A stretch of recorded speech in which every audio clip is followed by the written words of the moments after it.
귀한 찬양 감사를 드립니다. 한 주 만에 3배 부흥했습니다. 성가대가 3배 부흥했어요.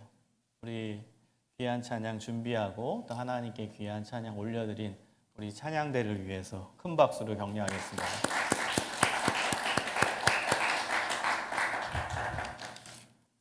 오늘은 믿음 따라 살아가는 삶이라는 제목으로 말씀을 증거하겠습니다. 우리는 다 다른 신앙의 색깔을 가지고 있습니다. 색깔이라고 제가 표현을 했는데요. 그 이유는 모든 색은 다 고유성을 가지고 있고 무슨 색이 더 좋으니 안 좋으니 없기 때문입니다. 왜냐하면 어떤 사람은 빨간색이 좋고 어떤 사람은 파란색이 좋고 어떤 사람은 초록색이 좋고 다 다르기 때문입니다. 저는 파란색 계열을 굉장히 좋아합니다. 옛날부터 좋아했고요.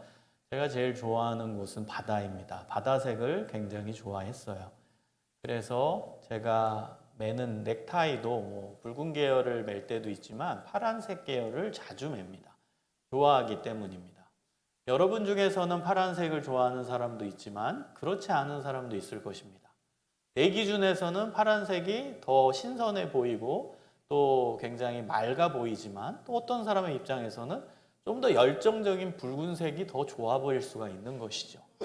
사람들마다 색깔에 대한 기호가 있다라는 것입니다.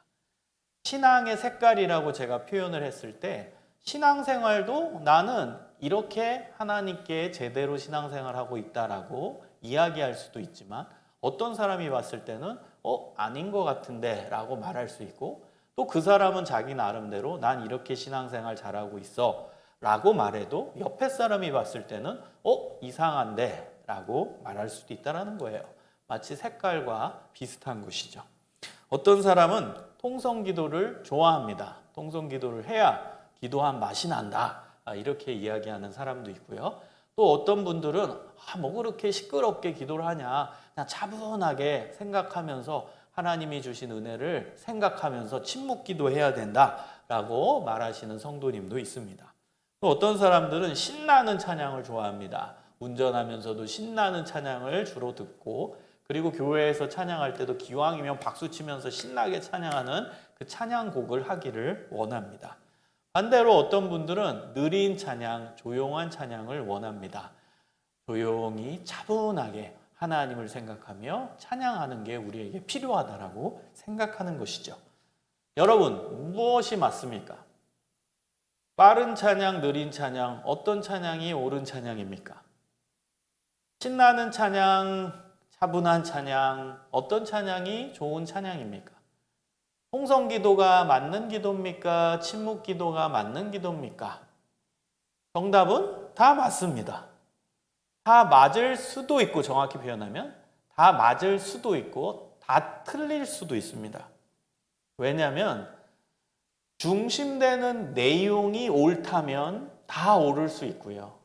중심되는 내용이 틀리다면 다 틀릴 수도 있는 거예요. 여러분, 찬양을 우리가 왜 하죠? 하나님을 생각하고 하나님께 감사하고 하나님을 높여드리기 위해 찬양을 하는 거예요. 그게 중심이고 그게 본질입니다. 그런데 그 찬양에서 그 본질이 내 마음 가운데 전혀 없다면 느린 찬양이건 빠른 찬양이건 신나는 찬양이건 안 신나는 찬양이건 다 틀리게 되는 것입니다. 다른 게 아닙니다. 그건 틀린 것이죠. 왜? 중심이 되는 본질을 놓쳤기 때문입니다. 찬양의 의미와 찬양의 정의와 찬양을 왜 하는지를 놓쳤기 때문입니다.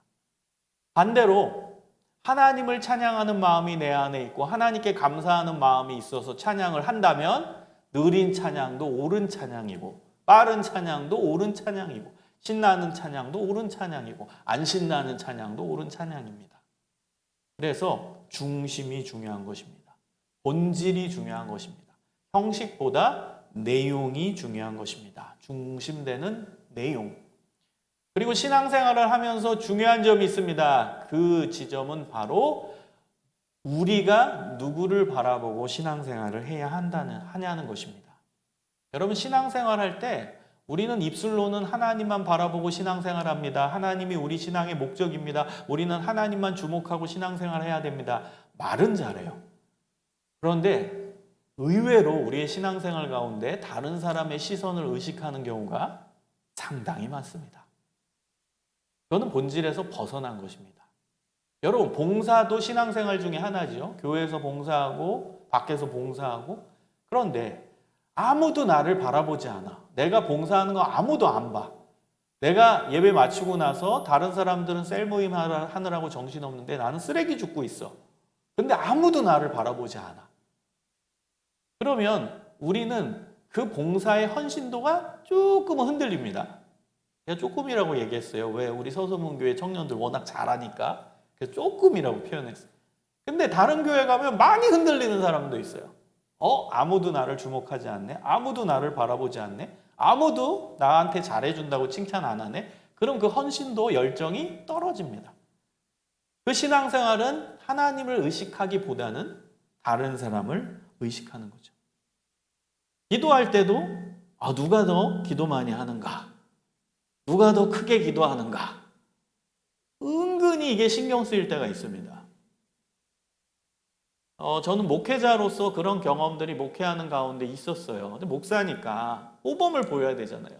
그러면 기도할 때도 누구보다도 더 크게 기도하고 누구보다도 찬양할 때 더 찬양 더 크게 하고 새벽 기도 오면은 여기 계신 분들이 다 집에 가시고 내가 가고 더 기도 오래 해야 하는, 물론 중심에 기도하는 마음, 찬양하는 마음이 있어서 그렇게 했을 때가 당연히 훨씬 많지만 인간적인 생각, 솔직한 고백으로 안 그럴 때도 있는 거죠. 오늘은 기도가 잘 안 되네. 빨리 집에 가고 싶은데 성도님들 중에 새벽 기도 끝까지 안 가고 계속 기도하시는 분이 있다면 내가 저분보다는 기도를 많이 해야 되는데 목회자가. 그래서 집에 안 간 경우도 있죠. 그거는 하나님께 기도하는 마음보다는 저 사람을 의식하고 내가 기도한 것이죠. 그거는 본질에서 벗어났다라는 거예요. 우리가 은근히 신앙생활을 하면서 다른 사람을 의식하고 신앙생활을 할 때가 꽤 많아요. 그래서 여러분, 진짜 건강한 신앙, 하나님이 기뻐하시는 믿음의 삶은요, 하나님만 의식하고 신앙생활하며 살아가는 거예요. 다른 사람을 의식하지 않고 하나님을 의식하며 신앙생활하는 것이고, 그리고 다른 사람에게 집중하지 않고 하나님께만 집중하는 거예요. 다른 사람한테 집중하면은 이제 소위 내가 우월감을 느낄 수도 있고 또 다른 사람을 정죄할 수도 있고 반대로 나는 이거밖에 안 되는지 좌절감을 경험할 수도 있어요. 그건 신앙의 색깔이라는 이 단어에 안 맞는 거죠. 본질이 된다면 그 색깔은 어떤 것도 괜찮은 거니까. 느린 찬양, 빠른 찬양 다 괜찮고 조용하게 기도하는 거, 큰 소리로 기도하는 거 다 괜찮은 거니까. 그런데 우리가 옆 사람에게 자꾸만 집중하려고 하잖아요. 그러면 내 신앙의 색깔이 옳은 것 같은데 쟤는 아닌 것 같은데 정죄할 수가 있어요. 그리고 반대로 저 사람은 기도를 저렇게 많이 하는데 나는 통성 기도하는데 1분도 못 하겠네. 내 신앙은 이거밖에 안 되나? 좌절을 경험할 수도 있는 거예요. 그래서 건강한 신앙생활, 믿음 따라 살아가는 신앙생활은요, 옆 사람에게 집중하는 게 아니라 하나님께만 집중하며 신앙생활을 하는 것입니다. 여러분, 산상수훈을 보면은 예수님께서 이 부분에 대해서 많이 말씀하세요. 산상수훈의 핵심이기도 합니다. 산상수훈은 마태복음 5장, 6장, 7장인데 여러분이 무한 반복해서 읽으시고 심지어 암기까지 하시면 좋겠어요. 왜냐하면 예수님의 가르치심의 핵심이자 요약이자 전부이기 때문이에요. 그래서 마태복음 5, 6, 7장 산상수훈이라고 합니다. 예수님 가르침의 핵심이에요. 그 석장은 여러분 시간 날 때마다 읽고 또 읽고 묵상하고 또 묵상하고 심지어 암기까지 하시면 좋겠습니다. 제가 어린 시절에는 이 마태복음 5, 6, 7장 갖고 노회 대회에 나가가지고 암송하고 그랬어요. 저도 아동부 시절에 우리 교회 대표로 암송 대회 나갔을 때 마태복음 5장, 6장, 7장을 암기했어요. 그래서 그만큼 중요하기 때문에 어린 시절에도 교회 학교에서 암송하게 했다라는 겁니다. 너무나 중요한 이 산상수훈, 그 산상수훈에서 가장 핵심적으로 이야기하고 다루시는 내용이 바로 하나님께만 집중해서 신앙생활 해라 이것입니다. 다른 사람에게 집중하지 말고 하나님께만 집중해서 신앙생활 해라. 그게 핵심입니다. 마태복음 6장 3절에서 4절을 보면 구제에 대해서 예수님이 이렇게 말씀하십니다. 너는 구제할 때에 오른손이 하는 것을 왼손이 모르게 하여 내 구제함을 은밀하게 하라. 은밀한 중에 보시는 너희 아버지께서 갚으시리라. 쉬운 구절 아닙니다, 여러분. 우리는 신앙생활하면서 뭐 그렇지 하나님께만 집중해야지 하나님만 의식해야지 다 알아요. 근데 실제 삶에서의 실천은 굉장히 어렵다라는 거예요. 다른 사람을 구제할 때 오른손이 하는 것을 왼손이 모르게 해서 구제함을 은밀하게 해라. 은밀하게 하라. 모르게 하라는 거예요. 다른 사람들 모르게 하라. 이게 쉽겠어요? 우리가 좋은 일을 하는데 모르게 할 수 있어요? 여러분이 예를 들어서 큰 돈을 기부한다고 해보세요. 좋은 일이죠? 그거 아무도 모른다고 생각해보세요. 아무도. 그럼 뭔가 인간적인 섭섭함이 있고, 이거 내가 한 거 맞나? 내가 한 걸 좀 사람들이 알아줘야 되는데 이 부분이 우리 안에 자리 잡아요. 그러면서 불편해요. 알아줘야 되는데 내가 이렇게 기부했는데 몰라주네? 교회에서 이제 열심히 봉사하고 있는데 아무도 알아주지 않아. 그러면 누구는 날 좀 봐줘야 되는데 저 전도사님 목사님이 나 좀 칭찬 좀 해줘야 되는데 우리 세러원들이 좀 날 알아줘야 되는데 이게 자리 잡아요. 인간이기 때문이에요. 그래서 여러분 신앙생활이 어려워요. 왜? 인간의 본성을 뛰어넘기 때문입니다. 여러분 신앙생활을 쉽다고 생각하지 마십시오. 신앙생활은 어려워요. 어려운 이유는 물고기, 연어가 물의 흐름을 거슬러 가는 것처럼 인간의 본성을 거슬러 가는 게 신앙생활이에요.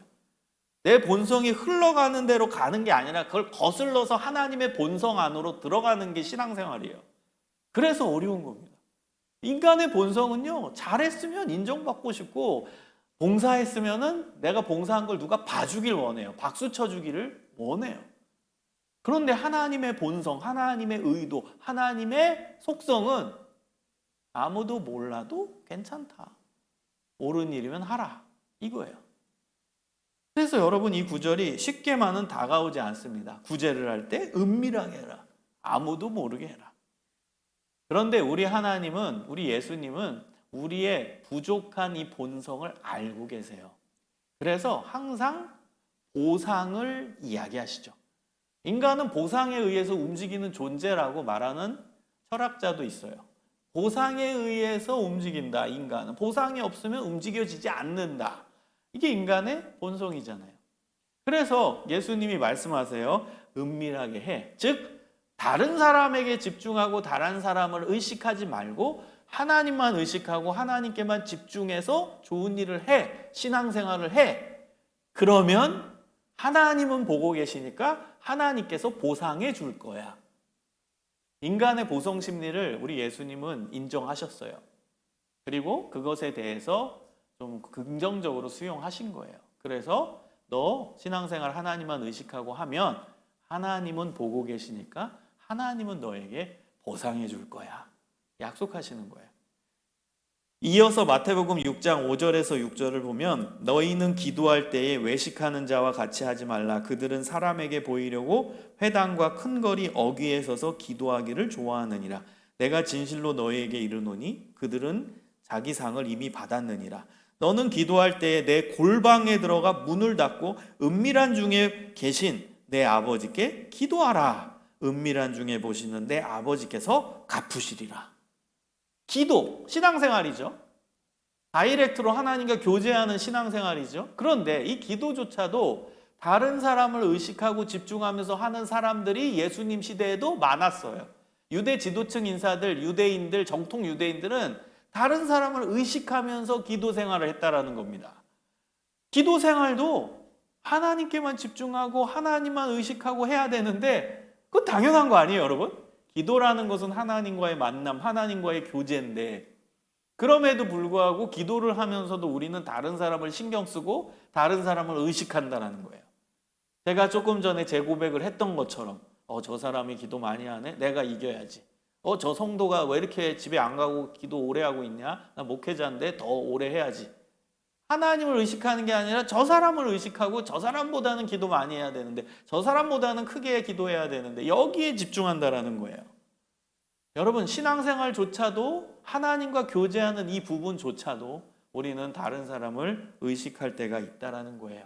그래서 예수님이 말씀하십니다. 다른 사람을 의식하지 말라.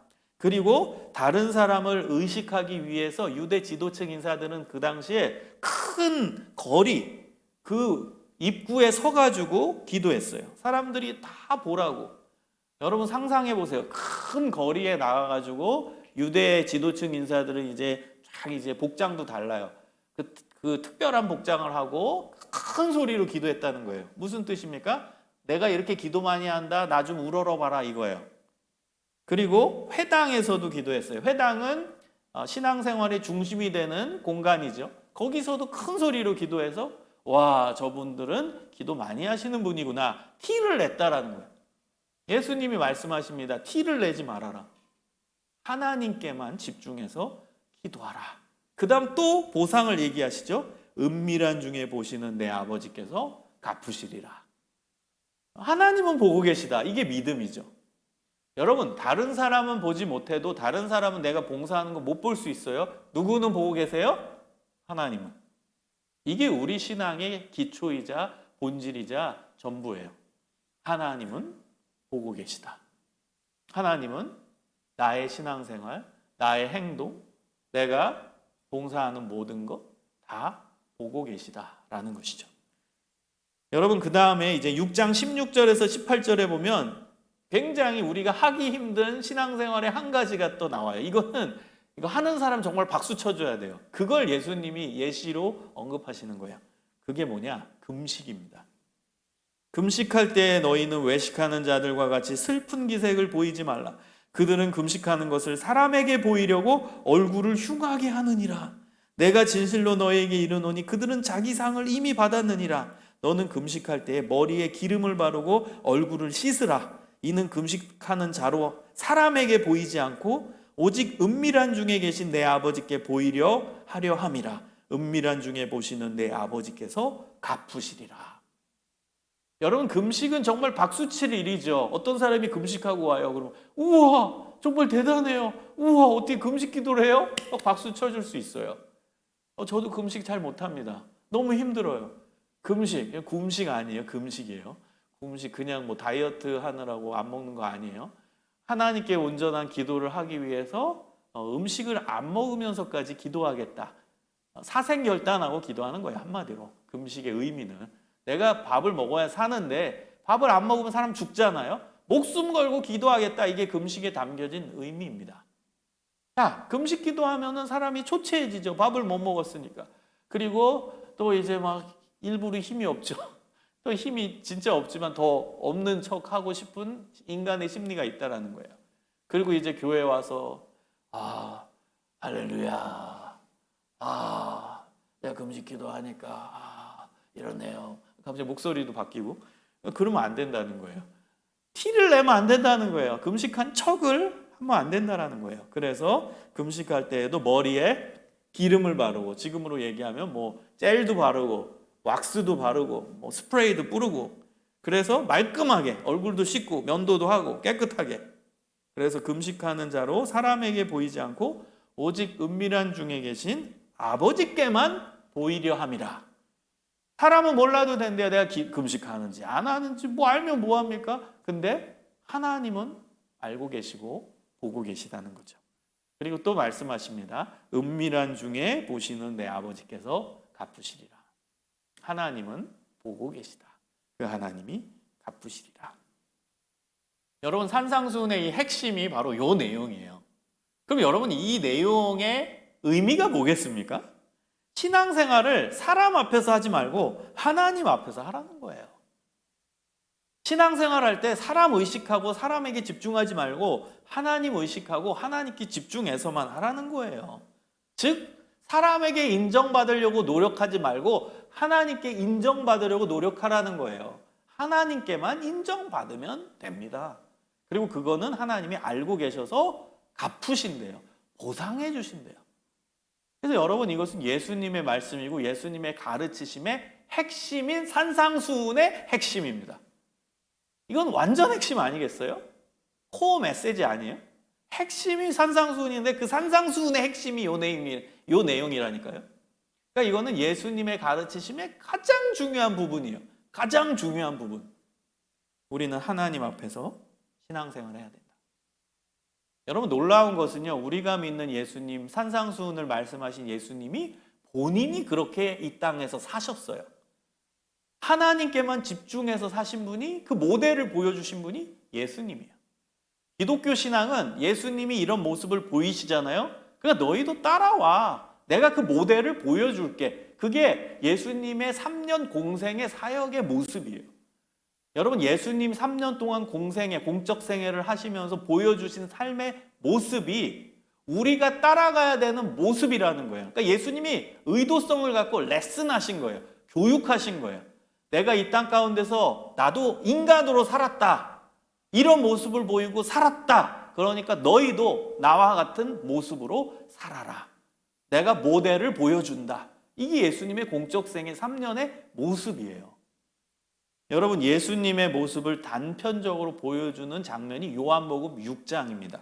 요한복음 6장은 우리가 다 아는 내용이에요. 오병이어의 기적이 나옵니다. 떡 5개와 물고기 2마리로 남자만 5,000명을 먹이셨어요. 여성과 아이까지 포함하면 2만 명이 넘을 거라고 추산합니다. 여러분 떡 5개와 물고기 2마리로 2만 명을 먹였어요. 어떨 것 같아요? 여러분이 그 현장에 있었다면. 여러분이 그 떡과 물고기를 먹은 사람이라면 어떨 것 같아요? 한번 상상해 보세요. 내가 예수님이 나눠주신 떡과 물고기를 먹었어요. 그 기적을 체험한 사람이라고 가정해 봅시다. 어떤 느낌일까요? 예수님이 여러분 어떻게 보일까요? 물론 예수님이라는 분이 오셨기 때문에 몰려온 거지만 그 예수님의 기적을 눈앞에서 직접 목도한 거예요. 어떨까요, 기분이? 예수님이 그냥 그 자체로 그냥 빛이 났을 거예요. 예수님이 그 자체로 그냥 하나님인 거예요. 그냥 바로 거기서 드러나는 거예요. 그냥 예수님의 아우라가 그냥 막 번쩍번쩍일 거예요. 와, 내가 눈으로 그 기적을 보다니. 아니 조금 전에 그 떡 5개 물고기 2마리인데 완전히 그게 계속 떡이 막 이만큼 계속 번식하고 이렇게 막 부풀고 떡이 계속 생겨나고 물고기도 막 2마리가 막 3마리, 5마리, 1,000마리. 이야, 이걸 두 눈으로 목격했다면 그냥 예수님의 아우라가 굉장했을 거예요. 그냥 하나님으로 그냥 딱 인식이 되는 거예요. 거기 모인 사람들은. 저분은 하나님이다. 인간이 아니다. 하나님이다. 여러분 그때 모여있던 사람들의 반응은 저 예수님을 임금님 삼자. 임금 삼자. 여러분 이거는 사실은 그 사람들이 어마어마한 것을 경험했다라는 거예요. 왜냐하면 여러분 당시에 임금이 누구죠? 로마 황제입니다. 로마가 이스라엘을 지배하고 있던 시대, 로마 제국이 들어왔던 시대예요.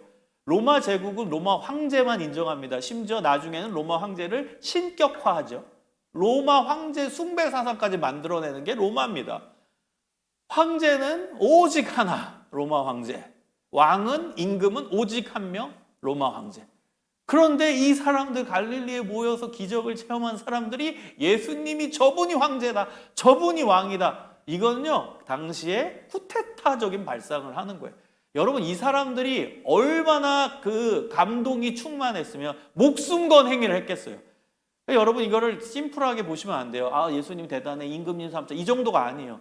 당시 로마의 그 칼, 권력, 그 로마의 그 여러분 알잖아요. 뭐 드라마 같은 거, 뭐 영화 보면 로마의 그 무시무시한 창, 로마의 갑옷, 이 병사들이 그게 곳곳에 깔려 있는 걸 상상해 보세요. 그런 로마가 지금 지배하고 있는 시대입니다. 그런 상황에서 저분을 임금님 삼자. 여러분 여기 모였던 사람이 얼마나 놀라운 걸 경험했으면 두려움이 사라진 거예요. 이거 잘못하면은 이제 쿠데타로 잡혀 들어가서 죽는 거예요. 저분을 임금님 삼자. 그러니까 그런 놀라운 기적을 체험하니까 두려운 게 없어요. 저분이 하나님인데 뭘 두려워하냐? 로마 권력을 두려워하냐? 로마 황제를 두려워하냐? 저분이 황제인데. 그런 어마어마한 감동과 어마어마한 은혜와 어마어마한 성령의 능력을 이 사람들이 체험한 거죠. 지금 용어로 바꾸면. 우리도 성령의 능력을 받으면 용감해지거든요. 담대해지거든요. 성령 충만하면 막 사람이 안 두려워. 여러분 성령 충만하면 사람이 두렵지 않아요. 담대해져요. 그러니까 밖에 나가서 전도하고 막 믿지 않은 사람한테 예수님 믿으라고 막 선포하고 용감해지는 거예요. 성령이 충만하면. 이 사람들이 그걸 경험하니까 용감해졌어요. 저분이 진짜 신이고 황제다. 저분을 임금님 삼자. 여러분 그때 예수님의 선택은 그래 내가 너희들의 임금이니라. 내가 이제 유명해졌으니까 더 큰 기적을 베풀 것이다. 이제 나를 따르라. 내가 왕국을 세울 것이다. 이러셨나요? 예수님의 선택이 놀랍습니다. 다시 혼자 산으로 떠나가시니라. 여러분 예수님은 사람들이 구름대같이 몰려와서 임금님 삼으려 할 때 다시 혼자, 여러분 여기서 어떤 의미를 갖고 있을까요? 혼자인데 다시라는 표현이 있어요. 다시 혼자. 그럼 예수님은 혼자 계셨을 때가 많다라는 거예요? 적었다는 거예요? 많다라는 거죠. 혼자. 이번만이 아닙니다. 다시 또다시 혼자 산으로 떠나가시니라. 그럼 산으로 왜 가셨을까요? 여러분 그 복음서의 내용을 보면 예수님이 이제 산에 가실 때 보면은 기도하러 가실 때가 많아요. 그 산이 이제 이스라엘에서는 산의 이미지와 의미가 있는데요. 그 안에 들어가서 다른 사람 아무도 모르게 하나님과 독대하면서 기도하는 장소였어요. 그러니까 산으로 혼자 가셨다 아무도 없는 곳, 때로는 산이 아닌 광야로 들어가셨어요. 외딴 곳 이렇게 성경은 나오는데요. 그게 광야입니다. 헬라어 에레모스라는 단어인데 광야, 아무도 모르는 광야. 그곳에 가셔서 예수님은 기도하시거나 아무도 없는 산에 들어가서 기도하시거나. 여러분 우리에게 적용해 봅시다. 다른 사람들이 나를 임금님 삼으려고 해요. 막 내 인기가 막 하늘 높아서 충천해. 그때 여러분이 혼자 도망가서 산으로 가서 아무도 없는 곳에서 조용히 하나님과 독대할 수 있어요? 막 여러분이 지금 유튜브를 만들었어요. 개설했는데 채널을 만들었는데 100만 구독자가 됐어. 200만 구독자가 됐어. 이런 개념을 상상해봐요. 300만 구독자가 됐어. 이건 뭐 굉장한 거죠. 인플루언서죠. 인스타그램에서 인플루언서가 되고. 그래가지고 이제 여러분 팬클럽들이 이제 팬클럽 모임을 하는 거예요. 그때 오십시오. 당신은 우리의 스타입니다. 당신은 우리의 최고의 스타입니다. 그때 여러분 산으로 혼자 갈 수 있어요? 방에 아무도 없는 곳에 혼자 가서 하나님과 독대할 수 있어요? 쉬운 얘기가 아닙니다. 그래서 예수님은 본인이 공생애 가운데 이런 모습을 보이면서 모델을 보여주시면서 우리도 따라오라는 거예요. 내가 이렇게 살았으니 나를 믿는 내 제자들아, 너희도 이런 삶을 살아라. 그것이 예수님의 의도십니다. 여러분, 예수님이 오병이어의 기적을 베푸시고 도망가신 이유, 산으로만 가신 이유, 산에서 하나님과 독대하신 이유가 무엇이겠습니까? 하나님만 집중한 거예요. 내가 오병이어 베푼 게 나 유명해지려고, 내가 뭐 그냥 인기 얻으려고 그렇게 한 게 아니라는 거예요. 사람에게 잘 보이려고, 사람에게 주목하려고 한 기적이 아니고 오직 하나님께만 영광 돌리고 오직 하나님만 높이기 위해서 이 기적을 베풀었다는 것입니다. 사랑하는 여러분, 우리는 예수님을 봐야 됩니다. 왜? 우리의 삶의 모델이 예수님이시기 때문입니다. 예수님의 공생의 사역을 복음서에서 여러분 읽으시고 묵상하십시오. 그리고 우와 예수님 대단하시네, 우와 예수님 짱이네, 우와 예수님 멋지네, 거기서 끝나지 마십시오. 예수님이 공생의 사역에서 그 3년의 삶을 보여주신 이유는 우리도 그렇게 따라와서 똑같이 살라는 거예요. 예수님처럼. 그게 예수님의 의도입니다. 예수님의 말씀 곳곳에 예수님의 제자들을 향한 메시지 중에 이 내용이 너무 많이 나와요. 대표적인 게 요한복음 13장에서 예수님이 제자들의 발을 씻겨주실 때 왜 씻겨주셨다고요? 내가 너희들의 발을 씻겨준 것처럼 너희도 서로 발을 씻겨주라. 이것을 위하여 내가 본을 보였노라. 이게 제자들의 발을 씻겨주신 이유입니다. 예수님은 다 모델로 보여주신 거예요. 모델, 내가 샘플이다. 그러니까 너희도 나처럼 해라. 이거예요. 그게 예수님의 가르침과 예수님의 삶의 모습에 다 드러나 있어요. 그러니까 여러분 오늘부터 복음서의 말씀을 읽으면서 예수님이 이런 삶을 사셨네, 이런 모습으로 보이셨네, 우리도 그래야지. 여기까지 가야 돼. 그리고 조금이라도 우리가 예수님을 닮기 위한 노력의 삶을 살아가야 합니다. 여러분, 믿음 따라 사는 삶이 어떤 삶입니까? 그 세 가지의 삶을 간단히 말씀드리려고 합니다. 우리의 적용점이 첫 번째는 22절을 보십시오. 22절에 오늘 본문으로 다시 돌아오세요. 로마서 14장 22절입니다. 로마서 14장 22절에 보면 내게 있는 믿음을 하나님 앞에서 스스로 가지고 있으라. 여러분, 우리가 믿음 따라 사는 삶을 살아간다. 어떤 적용을 해야 되냐면 첫 번째는 하나님만 바라보고 신앙생활하는 노력입니다. 하나님만 의식하고 하나님께만 집중하는 신앙생활. 내게 있는 믿음을 하나님 앞에서만 스스로 가지고 있으면 돼요. 하나님께만 우리가 보여드리면 돼요. 다른 사람 의식하지 마세요. 하나님만 의식하는 신앙생활이에요. 여러분, 저는 목회를 하면서 설교를 하면서 저는 어린 시절부터 설교자로 섰습니다. 이른 나이에. 그때부터 제가 결단하고 기도했던 내용이 있습니다. 어느 장소에서 설교하던 어느 누구에게 설교하던 제 최선을 다해서 하나님 바라보고 설교하겠습니다. 부족하지만 저는 그걸 지금까지 지키고 있다라고 생각합니다. 제가 처음에 사역했던 교회, 그리고 군대에서 사역했던 교회, 그리고 인도네시아에서 사역했던 교회, 그 다음에 미국에서 사역했던 교회, 또 한국에서 사역했던 여러 교회, 참 다양했어요. 5명이 모이는 교회도 있었고요. 군대에서 10명 모이는 교회도 있었고요. 그다음 산꼭대기에서 공군 부대에서 드렸던 예배, 한 3명 모이는 예배도 있었고요. 그리고 청소년들만 한 300명 모이는 교회도 있었고요. 거기서 설교도 했고, 그 다음에 50명 앉아있는 설교도 있고, 심지어 제가 제일 황당이라는 표현은 그렇지만 너무 놀란 거죠. 그게 뭐냐, 맨 처음에 군목으로 어느 부대에 갔는데 1명 왔어요. 첫 주에. 제가 부임하고 그 다음 주였는데 1명 출석, 군종병 1명 출석해서 1명 놓고 설교한 적도 있어요. 정말 다양하게 설교를 해봤습니다. 그리고 또 어느 시골 교회 내가 돕겠다고 일부러 찾아가서 거기 한 달에 한 번씩 설교를 했는데 90세 할머니만 4분 계신 그곳에서 설교를 한 2년 했던 적도 있어요. 제가 일부러 찾아갔어요. 돕겠다고. 그래서 한 달에 한 번씩 그 교회 가서 설교를 했는데 90세 할머니만 4분 계셨어요.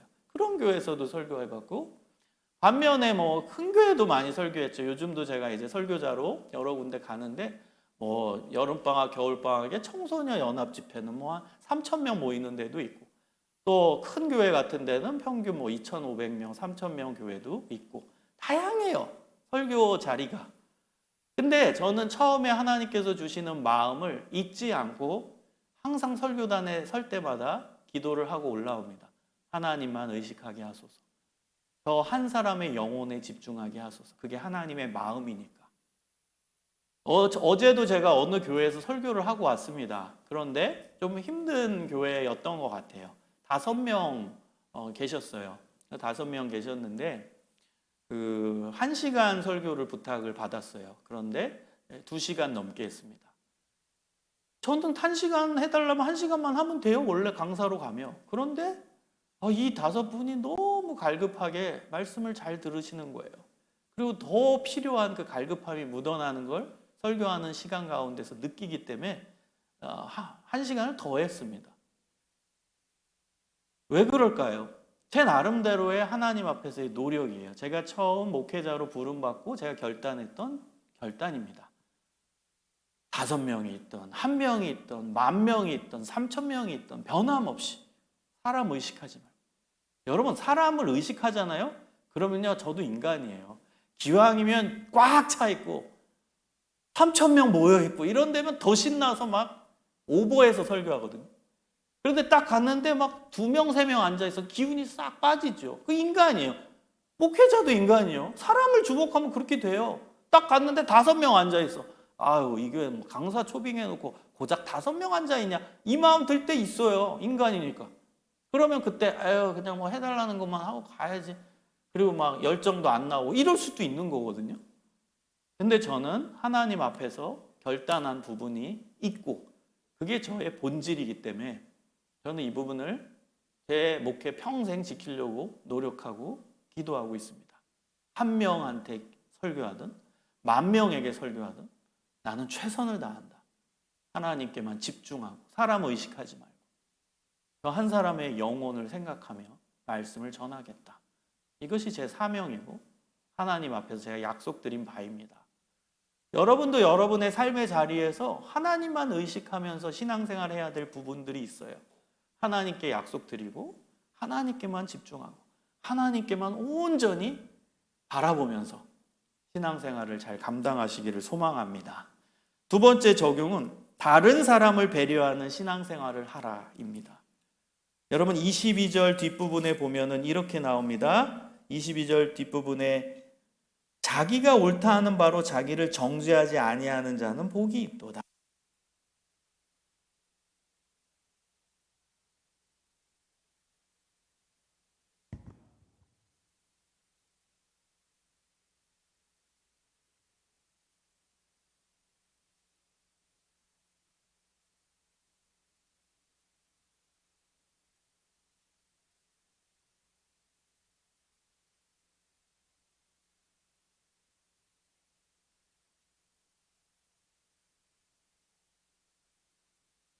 다른 사람을 정죄할 때가 많이 있다라는 사실입니다.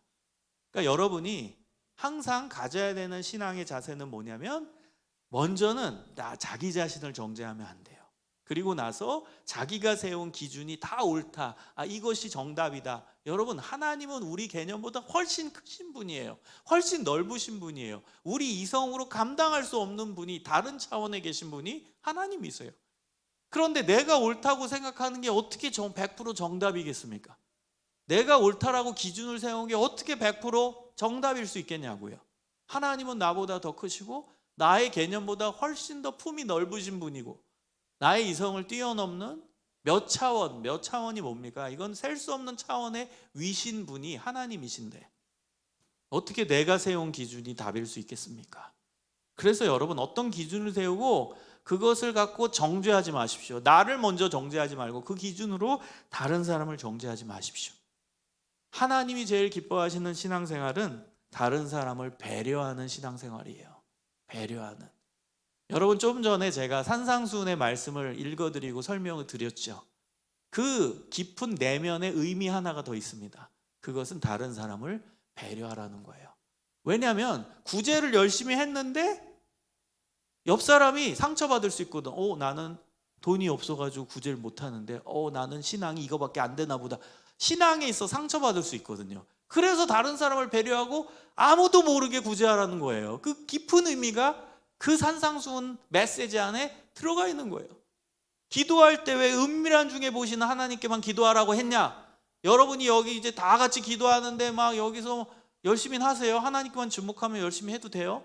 그런데 대놓고 옆 사람 보면서 난 기도 더 오래 하고 더 많이 하고 이걸 막 드러내려는 기도를 한다면 상대적으로 기도가 막 1분이면 잠이 오고 기도 1분 하면 딴짓하고 이런 분들은 나는 신앙에 엄청난 문제가 있나 보다. 하나님 저는 왜 이거밖에 안 돼요. 좌절을 경험하고 상처받고 시험 들까 봐. 그래서 골방에 들어가서 은밀한 중에 보시는 하나님께만 기도하라고 하는 거예요.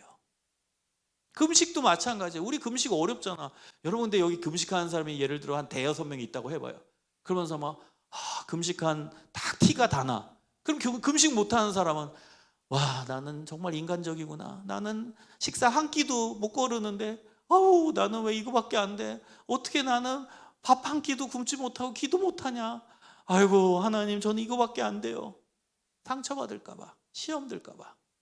그래서 금식해도 아무도 모르게 티내지 말고 하라는 거예요. 다른 사람을 배려하는 신앙생활을 하라. 자, 세 번째입니다. 세 번째는 적극적인 신앙생활을 하라. 이것입니다. 23절에 보면 믿음을 따라 하지 아니하는 것은 다 죄니라. 여러분 믿음 따라 하지 않은 건 다 죄래요. 무서운 말씀이죠. 우리는 죄를 피하려고만 해요. 이거 아니야. 이거 죄야. 죄 피해. 이거 죄야. 안 해야지. 이거 죄야. 하면 안 돼. 굉장히 소극적이고 수동적인 신앙생활을 할 때가 많아요.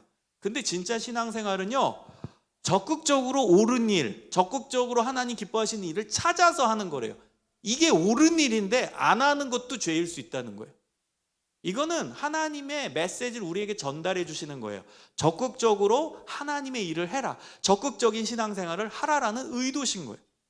아, 이건 죄니까 안 해야지. 거짓말 안 해야지. 이거 안 해야지. 우리는 죄에 대해서만 피하려고 해요. 굉장히 그건 수동적인 신앙생활이에요. 우리의 신앙생활의 자세는 옳은 걸 찾아서 해라. 이게 옳다고 생각하면 그걸 해야 된다는 거예요. 옳은 건데 안 하는 것도 죄일 수 있다는 거예요. 하나님 기준에서. 여러분, 사무엘상 12장 23절에 사무엘이 이렇게 얘기합니다. 나는 너희를 위하여 기도하기를 쉬는 죄를 여호와 앞에 결단코 범하지 아니하겠다. 기도하는 것을 쉬는 게 죄래요. 사무엘에겐. 기도하는 거 좋은 거죠. 기도하는 거 옳은 거죠. 그것도 누구를 위하여? 너희를 위하여. 중보기도입니다. 이스라엘 백성들을 위해 사무엘이 얘기하는 거예요. 너희를 위하여 기도하기를 쉬는 죄를 여호와 앞에 결단코 범하지 아니하리라. 자기를 위한 기도 제목이 아니라 공동체를 위한 중보기도였어요. 여러분, 중보기도 좋은 거잖아요. 옳은 거잖아요. 하나님 기뻐하시는 거잖아요. 그거 안 하는 것도 죄다라고 사무엘은 인식했다는 거예요. 그러니까 여러분, 신앙생활의 자세를 바꾸십시오. 소극적 자세에서, 죄를 피하려는 자세에서 적극적으로 하나님 기뻐하시는 일을 찾아서 하는, 그리고 이게 옳다라고 생각하는 것은 바로 뜻을 정하고 실천하는 실행력, 이게 우리에게 필요하다는 거예요. 그게 믿음 따라 사는 삶이고 신앙생활을 잘하는 사람의 모습인 거예요. 여러분, 멈칫하지 마세요. 옳은 일에 대해.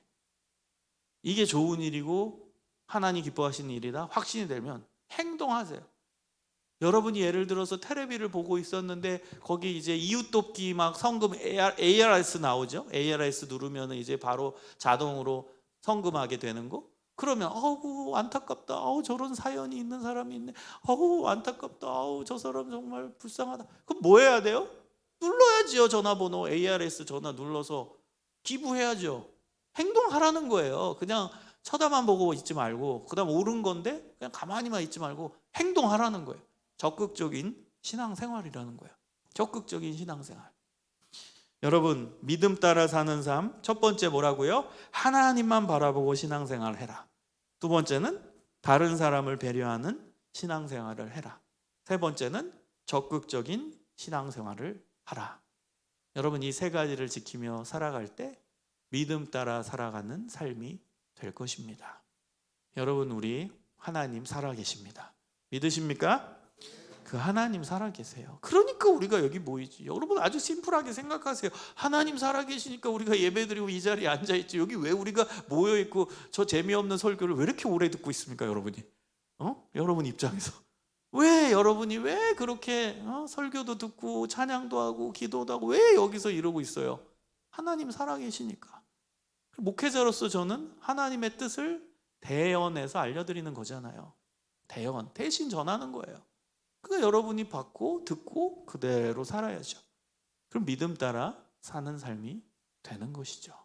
우리 하나님 살아계심을 인식하고 믿고 의지하고 하나님만 붙잡고 하나님만 집중하면서 신앙생활 하시기를 주님의 이름으로 축원합니다. 기도하겠습니다. 오늘 말씀을 기억하면서 하나님, 오늘 세 가지 하나님만 바라보고 신앙생활, 다른 사람을 배려하며 신앙생활, 적극적인 신앙생활, 이 세 가지를 제 삶에서 실천하며 살아가겠습니다. 주님, 저희와 함께 하시고 저희 삶에 하나님만 역사하시는 놀라운 은혜가 있기를 소망합니다. 우리 다 같이 결단하는 기도를 드리겠습니다. 아버지 하나님, 감사합니다. 하나님께만 집중하는 신앙생활이 되기를 원합니다. 그리고 오직 하나님 살아계심을 의식하고 집중하며 살아갈 수 있도록 인도하여 주시고, 다른 사람을 배려하는 신앙생활을 할 수 있도록 인도하여 주시옵소서. 그리고 적극적인 신앙생활을 해나가기를 소망합니다. 하나님, 우리 한 사람 한 사람이 주님 기뻐하시는 삶을 살아갈 수 있도록 인도하여 주시고, 적극적으로 하나님 기뻐하시는 일을 찾아서 할 수 있는 믿음의 사람들 될 수 있도록 주님 인도하여 주시옵소서. 하나님, 우리가 이 세상을 살아가면서 믿음 따라 살아가야 합니다. 하나님 기뻐하시는 삶을 살아가야 합니다. 주님 인도하여 주시옵소서. 주님 인도하여 주시고 주님 이끌어 주시고 하나님 기뻐하시는 삶을 살아갈 수 있도록 도와주시고 하나님 붙잡고 살아가는 우리의 삶이 될 수 있도록 인도하여 주시옵소서. 주님 동행하여 주시옵소서. 주님 은총 베풀어 주시옵소서. 살아계신 하나님의 은혜를 경험할 수 있도록 주님 붙들어 주시기를 소망합니다. 아버지 하나님 바라보게 하여 주시옵소서. 하나님의 은혜를 경험할 수 있도록 주님 저희들 한 사람 한 사람을 붙들어 주시고 인도하여 주시옵소서. 아버지 하나님, 저희들이 더욱더 하나님 앞에 한 걸음 한 걸음 더 나아가기를 소망합니다. 주님 기뻐하시는 삶으로 한 걸음 한 걸음 더 나아가기를 소망합니다. 믿음 따라 사는 삶이 가장 기쁘고 행복한 삶임을 깨닫고 매일매일 주님 의지하며 살아갈 수 있도록 도와주옵소서. 다른 사람을 신경 쓰지 않고 오직 하나님께만 집중하는 신앙생활을 하게 하시고 그러면서도 동시에 다른 사람을 배려하는 신앙생활을 하게 하여 주시고 하나님, 우리가 하나님이 이걸 기뻐하신다 판단이 되면 실제로 움직일 수 있는 우리의 실행력과 실천력과 의지를 허락하여 주옵소서. 주님 붙들고 나아가오니 주님 동행하여 주옵소서. 주님 함께하여 주시기를 소망합니다. 주님 인도하여 주시옵소서. 하나님 기뻐하시는 삶이 이루어지기를 원합니다. 하나님 도와주옵소서. 주님 도와주시옵소서. 아버지 하나님 도와주시옵소서. 주님 도와주시옵소서. 여러분, 믿음이 중요해지는 시대입니다.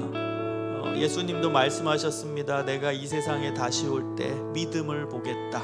믿음, 하나님을 향한 믿음. 여러분, 점점 더 이 믿음이 너무너무 중요해지는 시대입니다.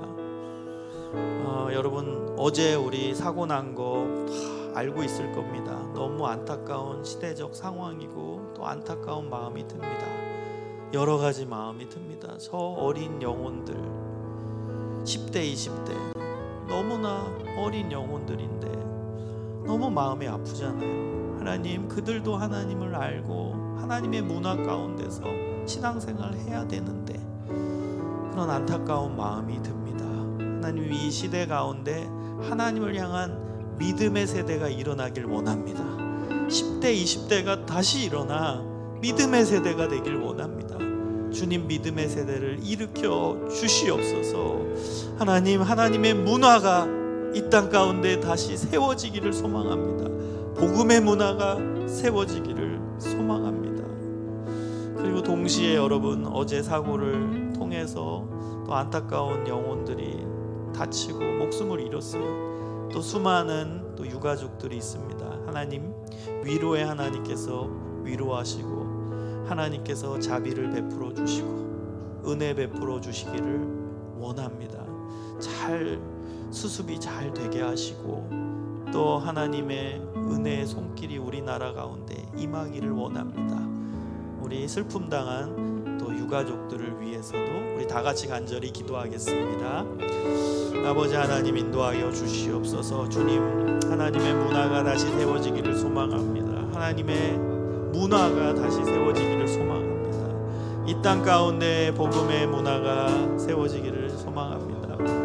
하나님, 그리고 또 어제 사고로 인해서 슬퍼하고 있는 영혼들이 있습니다. 하나님, 좌절하고 있는 영혼들이 있습니다. 안타까워하는 유가족들이 있습니다. 하나님께서 위로하시고 주님 불쌍히 여겨주시고 하나님, 이 땅 가운데 너무 안타까운 일이 발생했습니다. 주님께서 붙들어 주시고 주님께서 은혜와 자비를 베풀어 주시고 주님께서 참 평안으로 임하여 주시기를 소망합니다.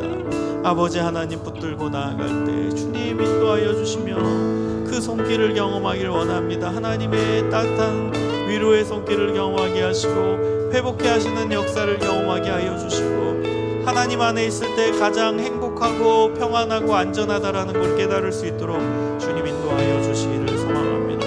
주님 붙들고 나아가며 기도하오니 주님 저희와 동행하여 주시옵소서. 저희 가운데 행하여 주시옵소서. 저희 가운데 역사하여 주옵소서. 주님 인도하여 주시옵소서. 주님 이끌어 주시기를 소망합니다. 주님 함께하여 주시옵소서. 사랑의 하나님 감사합니다. 믿음 따라 사는 삶이 되기를 원합니다. 하나님, 믿음 따라 살아가는 우리 청년 세대가 되기를 원합니다. 주님을 바라보며 주님을 의지하며 주님을 믿으며 살아가는 저희들의 심령이 되게 하여 주시옵소서. 하나님만 바라보며 신앙생활하게 하여 주시며 다른 사람을 배려하며 신앙생활하게 하시며 하나님의 뜻이 있는 곳에 최선을 다해서 좋은 일, 옳은 일을 실천하는 신앙생활하게 하여 주시옵소서. 어제 불의의 사고로 또 많은 사람들이 고통받고 있습니다. 주님께서 위로하여 주시고 은혜 베풀어 주시옵소서. 언제나 우리와 함께 하시고 우리 나라와 함께 하시고 온 세계 가운데 하나님의 평안과 위로와 정의와 하나님의 자비하심이 역사하실 수 있도록 인도하여 주옵소서. 예수님 이름으로 기도합니다. 아멘.